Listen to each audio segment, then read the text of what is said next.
A woman in rags emerged from the swamp, flanked by 7 giant scorpions. Carrying a baby, she headed for the nearest village to beg for food.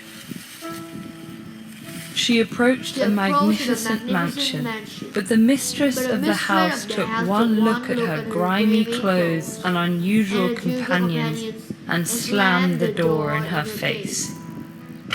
So she continued down the road until she came to a cottage. The woman there took pity on the stranger and offered her what she could, a simple meal and a bed of straw. Her guest was no ordinary beggar. She was Isis, the most powerful goddess in Egypt. Isis was in hiding from her brother Set, who murdered her husband and wanted to murder her infant son, Horus. Set was also a powerful god, and he was looking for them. So to keep her cover, Isis had to be very discreet. She couldn't risk using her powers, but she was not without aid. Serket, goddess of venomous creatures, had sent 7 of her fiercest servants to guard Isis and her son.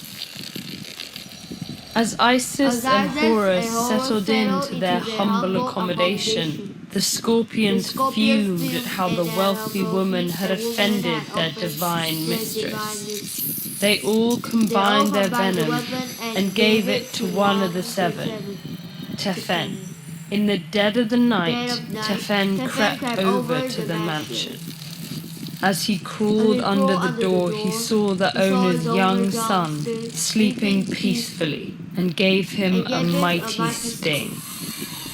Isis and her hostess were soon awakened by loud wailing. As they peered out of the doorway of the cottage, they saw a mother running through the street, weeping as she cradled her son. When Isis recognized the woman who had turned her away, she understood what her scorpions had done. Isis took the boy in her arms and began to recite a powerful spell. O poison of Tefen, come out of him and fall upon the ground. Poison of Bethen, advance not, penetrate no farther, come out of him and fall upon the ground. For I am Isis, the great enchantress, the speaker of spells. Fall down, O poison of Mestet. Hasten not, poison of Mestetef. Rise not, poison of Tetet and Tetet.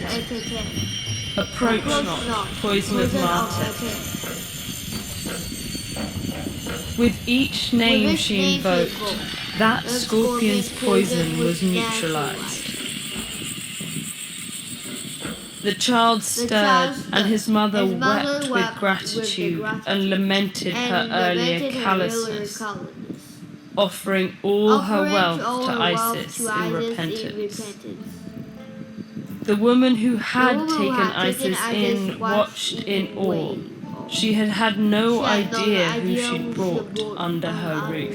And from that day on, the people learned to make a poultice to treat scorpion bites, speaking magical incantations just as the goddess had.